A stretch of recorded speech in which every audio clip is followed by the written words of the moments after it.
साल 2026 की ये गर्मी कोई आम गर्मी नहीं थी। सूरज दादा जैसे आसमान से आग के गोले बरसा रहे थे। धरती तप रही थी और पेड़ों के पत्ते भी गर्मी के मारे पीले पड़कर झुलस रहे थे। जंगल के सभी पक्षी प्यास और गर्मी से बेहाल थे। अरे ओ कालू, चोरी चकारी छोड़ और पंखा जल मुझे। इस गर्मी में तो मेरा काला रंग और काला पड़ा जा रहा है।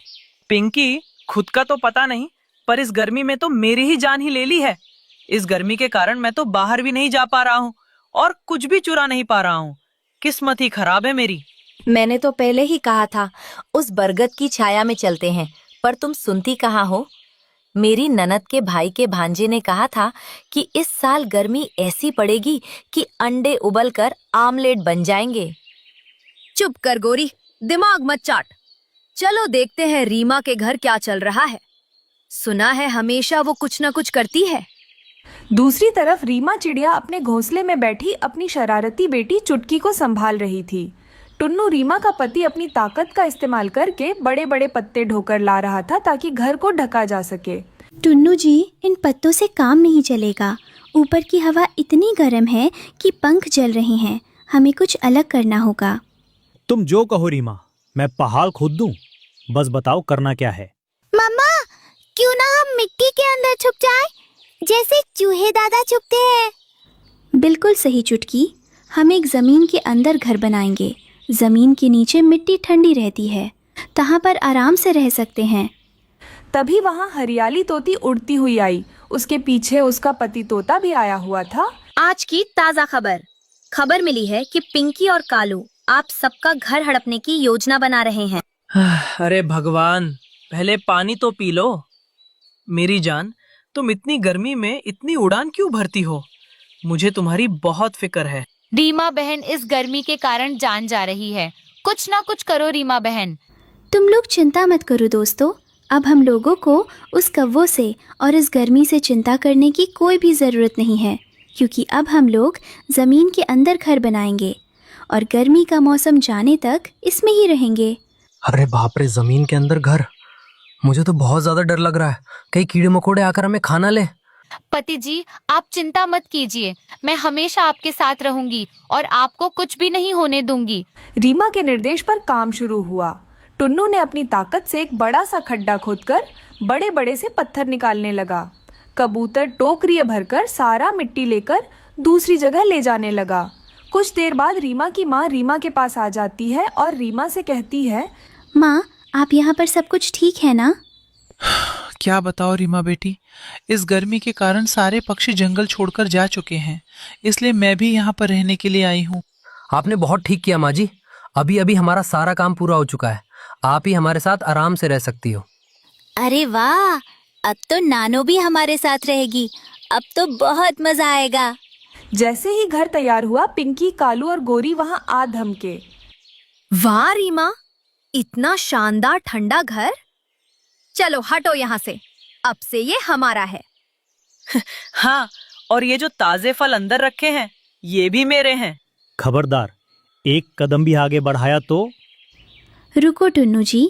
पिंकी, अगर तुम्हें ये घर चाहिए तो ले लो, पर याद रखना इसे रोज पानी से सींचना पड़ता है, वरना ये धंस जाएगा और इसके अंदर तुम लोगों की जान भी जा सकती है। अरे, पानी लाने कौन जाएगा? मेरी तो आवाज बैठ गई है और कालू तो आलसी है। इतना सब कुछ इस घर के लिए कौन करेगा? इससे अच्छा हम लोग हमारे घर पर ही ठीक है। चलिए कालू जी। रीमा की बुद्धिमानी देख पिंकी सोच में पड़ गई। तभी चुटकी ने एक शरारत की। उसने ऊपर से मिट्टी और पानी का मिक्सचर कालू और पिंकी पर डाल दिया। मेरी स्किन खराब कर दी।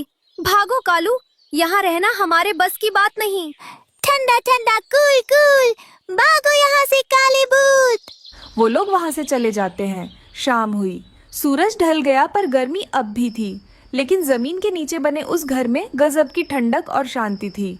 रीमा का पूरा परिवार, कबूतर, लूसी और तोता तोती सब साथ बैठे थे। यहाँ तो सच में डर नहीं लग रहा, और यहाँ पर कीड़े मकोड़े भी नहीं है। रीमा, तुम कमाल हो। आज तो चैन की नींद आएगी। पता है, माँ कहती थी कि एकता में ही बल है। अगर टुन्नू जी मेहनत ना करते, चुटकी हंसी मजाक ना करती और आप सब साथ ना देते, तो आज हम इस गर्मी में झुलस रहे होते। रीमा, घर मिट्टी से नहीं, तुम्हारी ममता और अक्ल से ठंडा रहता है। मम्मा, क्या कल हम पिंकी आंटी को भी यहाँ बुला ले? वो बाहर बहुत रो रही होंगी। मेरी नन्ही चुटकी, तेरी यही दयालुता हमें सबसे अलग बनाती है। कल हम सबके लिए शरबत बनाएंगे और सबको बुलाएंगे।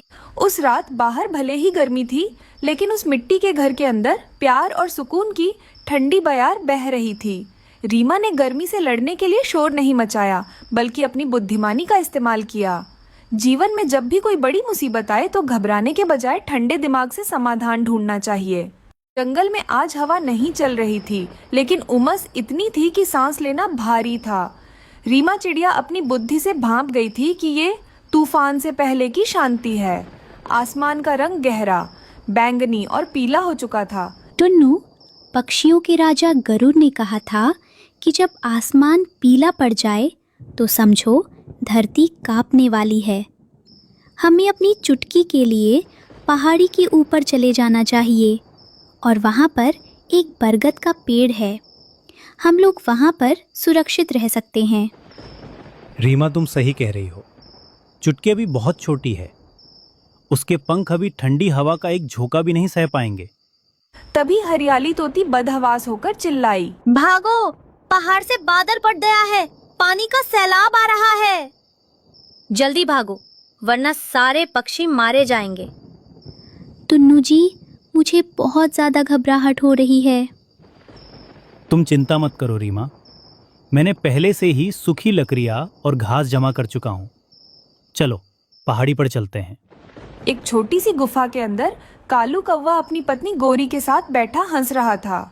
कालू हमेशा रीमा की बुद्धिमानी का मजाक उड़ाता था। अरे ओ रीमा, तुम पागल हो चुकी हो क्या? तुम चिड़िया होकर घास से घर बना रही हो। देखो मेरा पत्थर का किला, पानी इसका बाल भी बांका नहीं कर पाएगा। सही कहा कालू जी। और देखो तो सही, ये पिंकी कौवी कैसे अपने पंख झाड़ रही है, जैसे इसे सब पता हो। मुझे पता है गोरी, बारिश उत्तर से आएगी। मैं दक्षिण की गुफा में चली जाऊंगी। अक्ल चाहिए, अक्ल। पापा, मुझे बहुत डर लग रहा है। पापा, हमको तो कुछ नहीं होगा ना? मैं तो उड़ भी नहीं सकता और मम्मा भी उड़ नहीं सकती। तुम चिंता मत करो जग्गू बेटा, ये हमारा पत्थर का घर है, हम लोगों को कुछ नहीं होगा। तुम आराम से बिना चिंता के रहो। अचानक बिजली की एक ऐसी कड़क हुई कि धरती कांप उठी। बारिश की बूंदें नहीं, बल्कि पत्थर जैसे ओले गिरने लगे। कालू का पत्थर वाला किला दरअसल एक फंसा हुआ बड़ा पत्थर था, जो पानी के दबाव से फिसलने लगा और अंदर धीरे धीरे पानी आने लगा। पिताजी, हमारा घर खिसक रहा है, अंदर पानी आ रहा है। कालू जी, अब हम लोग क्या करेंगे, कहाँ जाएंगे? मैं तो उड़ नहीं सकती, जग्गू भी उड़ नहीं सकता। चलो गोरी, तुम मेरे पीठ पर बैठो और जग्गू को मैं पंजों में पकड़ता हूँ और हम लोग सीधे रीमा के पास जाएंगे। हम लोगों को अब रीमा ही बचा सकती है। मगर कालू जी, हम दोनों को लेकर आप नहीं उड़ पाएंगे बाहर। देखिए कितनी जोरों की बारिश हो रही है। तभी वहाँ पर उड़ता हुआ कबूतर आ जाता है और उन लोगों से कहता है, कालू, अपनी अकड़ छोड़ और नीचे रीमा के पास चल। वहाँ बरगद की जड़ें छत का काम करेंगी, वरना जग्गू नहीं बचेगा। मैं जग्गू को लेकर आता हूँ, तुम गोरी को लेकर आना। चलो जल्दी से। तुम्हारा बहुत बहुत धन्यवाद कबूतर भैया, अगर तुम नहीं आते ना तो पता नहीं क्या होता। कालू का परिवार जैसे तैसे वहाँ पर पहुँचा। वहाँ रीमा और टुन्नू पहले से ही सूखी घास जमा कर रहे थे और घास का टेंट बना रहे थे। कालू की आंखों में शर्मिंदगी थी। रीमा, मैंने तुम्हें हमेशा नीचा दिखाया, आज कुदरत ने मेरा घर छीन लिया। क्या तुम अपने दुश्मन के बच्चे को अपनी छत के नीचे जगह दोगी? कालू भाई, जब आसमान रोता है तो धरती पर कोई दुश्मन नहीं होता, हम सब सिर्फ परिंदे रह जाते हैं। आप भी आओ और हमारे साथ एक हाथ बढ़ाओ। हाँ कालू, पुराने बातों पर मिट्टी डालो और आकर हमारे साथ एक एक हाथ बढ़ाओ। हम लोगों को जल्द से जल्द ये घास का टेंट पूरा करना चाहिए, वरना हम सारे लोग भीग कर बीमार पड़ जाएंगे। कालू और कबूतर और टुन्नू मिलकर बहुत तेजी से उस घास के टेंट को बनाने लगे। बारिश धीरे धीरे और बढ़ने लगी और काफी देर मेहनत करने के बाद वो घास का टेंट बन चुका था। सारे पक्षी बहुत खुश थे। सारे लोग जल्द से जल्द अंदर चलो, बाहर क्यों खड़े हो? बाहर तूफान अपनी पूरी चरम सीमा पर था। टेंट के अंदर सब साथ बैठे थे। चुटकी, क्या तुम मुझसे अभी भी नफरत करती हो? मेरे पिताजी ने तुम्हारे घर के तिनके बिखेरे थे। जग्गू, माँ कहती है कि नफरत एक बोझ है। आज देखो, तुम्हारे पिताजी की मेहनत से ही इस टेंट की छत टिकी है। हम दोस्त हैं। टुन्नू, मैंने पूरी जिंदगी दूसरों का छीनने में बिता दी। आज पहली बार कुछ बनाने का सुकून मिला है। रीमा, तुम्हारी बुद्धिमानी ने मुझे नया जन्म दिया है। कालू भाई, ताकत पंखों में नहीं, नीयत में होती है। आज हमने सिर्फ टेंट नहीं बनाया, हमने एक दूसरे के दिल में जगह बनाई है। इस तरह वो बारिश की रात पक्षियों के लिए बड़े आराम से गुजर जाती है। सुबह हो जाती है। सारे पक्षी बहुत खुश थे और सुरक्षित भी। मामा मामा, वो देखो, सूरज निकल आ रहा है। चलो दोस्तों, सारे लोग बाहर चलते हैं और सूरज को देखते हैं। सुबह का सूरज बादलों को चीर कर निकला। पूरा जंगल तहस नहस था, लेकिन वो घास का टेंट शान से खड़ा था। सुनो, ये टेंट नहीं, ये जंगल का शांति मंदिर है। यहाँ से अब कोई दुश्मन नहीं, सिर्फ दोस्त निकलेंगे। सारे पक्षी बहुत खुश थे और सारे पक्षी ने एक साथ उड़ान भरी। वो घास का टेंट सालों तक वहीं रहा, ये बताने के लिए कि जब हाथ मिलते हैं तो मौत भी हार मान लेती है। एकता की जड़ें नफरत के पत्थरों से कहीं ज्यादा गहरी होती है। आसमान में बादलों की गड़गड़ाहट और बिजली की कौंध बता रही थी कि आज प्रकृति अपना रौद्र रूप दिखाने वाली है। जंगल के ऊंचे पेड़ों पर पक्षियों के छोटे छोटे घोंसले हवा के झोंकों से कांप रहे थे। जहां सब डर के मारे दुबके थे, वहीं रीमा चिड़िया की आंखों में एक चमक थी। एक ऐसा घर बनाने का सपना जो सिर्फ घोंसला न हो, बल्कि एक इंसानों जैसा घर हो। बिजली के कारण चुटकी बहुत ज्यादा डरी हुई थी। माँ, क्या हवा हमारे घर को उठा ले जाएगी? पिछली बार की तरह क्या हम फिर से भीग जाएंगे? नहीं चुटकी, इस बार आसमान की बूंदें हमारा रास्ता नहीं रोकेंगी। मैं एक ऐसा घर बनाऊंगी जिसकी छत घास की होगी, दीवारें मिट्टी की होंगी और दरवाजा इतना मजबूत कि हवा भी अंदर आने से डरेगी। तभी रीमा की सहेली लूसी फड़फड़ाती हुई आई। वो हमेशा दूसरों की चिंता में घुली रहती थी। रीमा, तुम यहाँ बैठी सपने देख रही हो? देखो तो कितनी भयानक काली घटा छाई है। चलो मेरे साथ चलो, पुराने बरगद के नीचे थोड़ी जगह है। तुम ये तिनके जोड़ना बंद करो, वरना बीमार पड़ जाओगी। लूसी, भागना समाधान नहीं है। आज अगर हम छिप गए तो कल फिर डरेंगे। हमें अपनी सुरक्षा खुद बुननी होगी। क्या तुम मेरा साथ दोगी? रीमा की बात सुनकर लूसी का डर थोड़ा कम हुआ। जल्द ही वहाँ कबूतर, पिंकी और तोता भी इकट्ठा हो गए। कबूतर शांत और शक्तिशाली था, जबकि पिंकी अपनी चतुराई का प्रदर्शन करने का कोई मौका नहीं छोड़ती थी। सुनो रीमा, घर बनाना बच्चों का खेल नहीं है। मैंने सुना है इंसान पहले नींव खोदते हैं। क्या तुम्हारे पास कोई नक्शा है? बिना मेरी सलाह के तो ये महल मिट्टी का ढेर बन जाएगा। जल्दी करो दोस्तों, उत्तर की ओर से पेड़ों के गिरने की आवाज आ रही है। तूफान बस कुछ ही पलों की दूरी पर है। बातें बहुत हो गई। रीमा, तुम सिर्फ रास्ता दिखाओ। ये भारी लकड़ियां और गीली मिट्टी मैं ढोकर लाऊंगा। मेरी ताकत और तुम्हारी अक्ल मिल गई तो तूफान भी हमारा कुछ नहीं बिगाड़ पाएगा। हाँ दोस्तों, चलो शुरू करते हैं। अगर हम लोग अब शुरू करेंगे ना, तो बारिश आने से पहले हमारा घर पूरा बन जाएगा। जब सब मिलकर काम कर रहे थे, तभी कालू कौवा और उसकी पत्नी गोरी वहाँ आए। वे अक्सर दूसरों के काम में नुक्स निकालते थे। अरे ओ मजदूरों, घास के महल में रहने चले हैं। गौरी, देखो तो ये चिड़िया अब इंसान बनेंगी। हाँ कालू, जब पहली फुहार पड़ेगी तो ये सब कीचड़ में सने मिलेंगे। चलो हम तो उस ऊंची गुफा में चलते हैं। कालू भाई, मजाक उड़ाना आसान है, पर साथ निभाना मुश्किल। अगर हम सफल हुए तो याद रखना, इस घर के दरवाजे आपके लिए भी खुले रहेंगे। कालू और गोरी बड़बड़ाते हुए चले गए, लेकिन रीमा के शब्दों ने उनके भीतर कहीं न कहीं एक हलचल पैदा कर दी थी। देखते ही देखते बारिश शुरू हो गई। ओले गिरने लगे। पक्षियों ने मिलकर जो घास का घर बनाया था, वो अब तैयार था। सब अंदर घुस गए। अंदर की बनावट ऐसी थी कि पानी का एक कतरा भी अंदर नहीं आ रहा था। माँ देखो, मैं बिल्कुल सूखी हूँ। यहाँ तो बहुत गर्मी है। तभी दरवाजे पर जोर जोर से दस्तक हुई। बाहर कालू और गोरी बुरी तरह भीग चुके थे। कालू के पंख जम गए थे और वो उड़ने की हालत में नहीं था। रीमा, हमें बचा लो। गुफा में पानी भर गया और हम सड़क पर आ गए। कालू की तबीयत बहुत खराब है। दरवाजा खोलो। अगर तुम नहीं खोलोगी तो मेरे पति मर जाएंगे। रीमा, ये वही हैं जिन्होंने हमारा मजाक उड़ाया था। अगर इन्हें अंदर लिया तो जगह कम पड़ जाएगी। तुम इन्हें अंदर मत आने देना। लूसी, घर तिनकों से नहीं दिल से बड़ा होता है। वो लोग कितनी बातें भी बोलने दो, वो लोग तो हमारी दोस्ती है ना। कबूतर भाई, दरवाजा खोलिए, उन्हें अंदर आने दीजिए। पूरी रात तूफान चलता रहा, लेकिन उस घास के घर के अंदर सभी पक्षी बहुत ज्यादा सुरक्षित थे।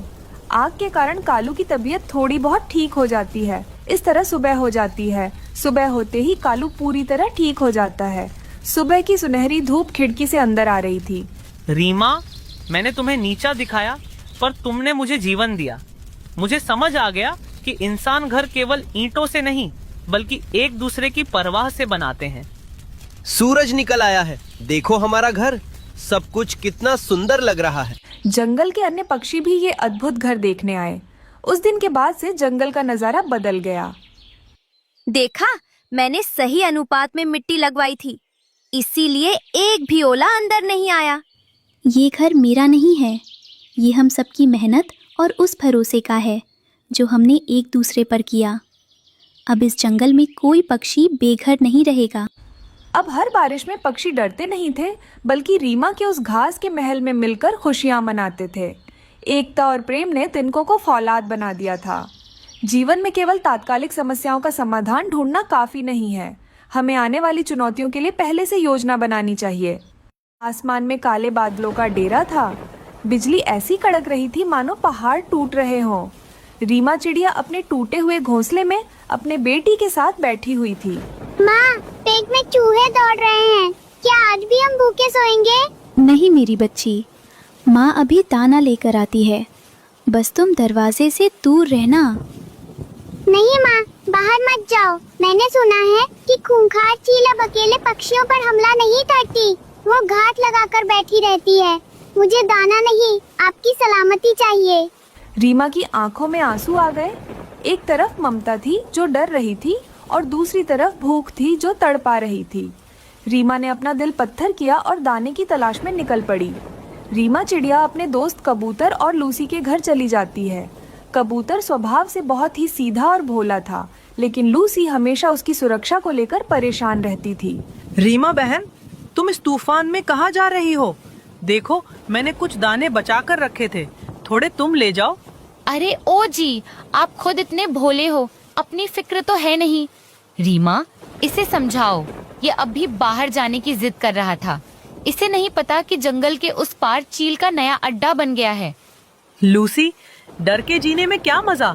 भगवान ने पंख उड़ने के लिए दिए हैं, छुपने के लिए नहीं। हाँ हाँ, और उन्हीं पंखों को चील नोच लेगी तब पता चलेगा। रीमा, मैं भी तुम लोगों के साथ चलूंगी। ये बहुत भोला है, कोई भी इसे बहला लेगा। लूसी बहन, तुम सही कह रही हो, हम सब लोग साथ चलते हैं, हिम्मत बनी रहेगी। हम लोग कितने जल्दी हो सके उतनी जल्दी अपने अपने घर लौट आएंगे। माँ, तुम कीकी का अच्छे से ध्यान रखना, हम लोग जल्द से जल्द घर लौट आएंगे। तुम चिंता मत करो लूसी बेटा, मैं कीकी का अच्छे से ध्यान रखती हूँ। माँ, मेरे लिए कुछ मजेदार लेकर आना खाने के लिए।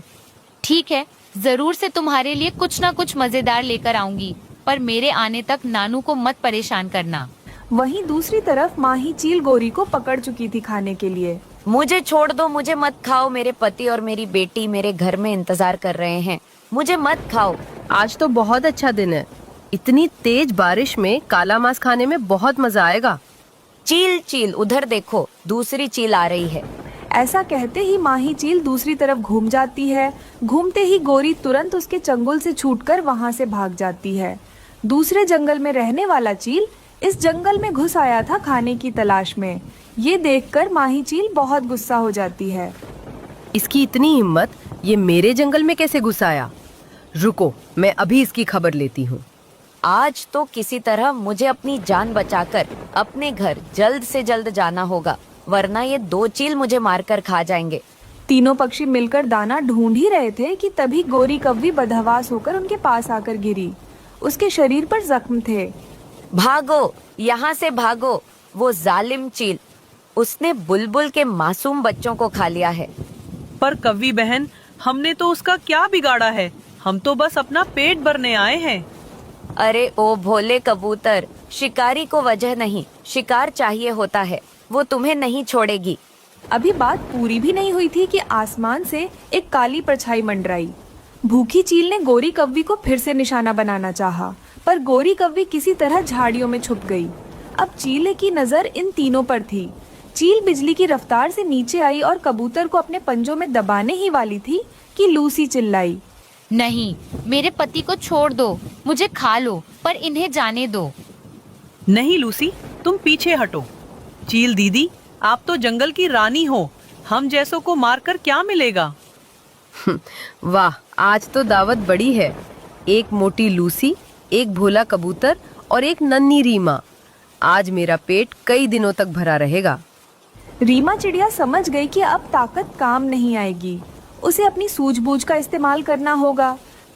ठहरो चील रानी, क्या आपको पता है कि दूसरी तरफ वाली चील ने आपके बारे में क्या कहा है?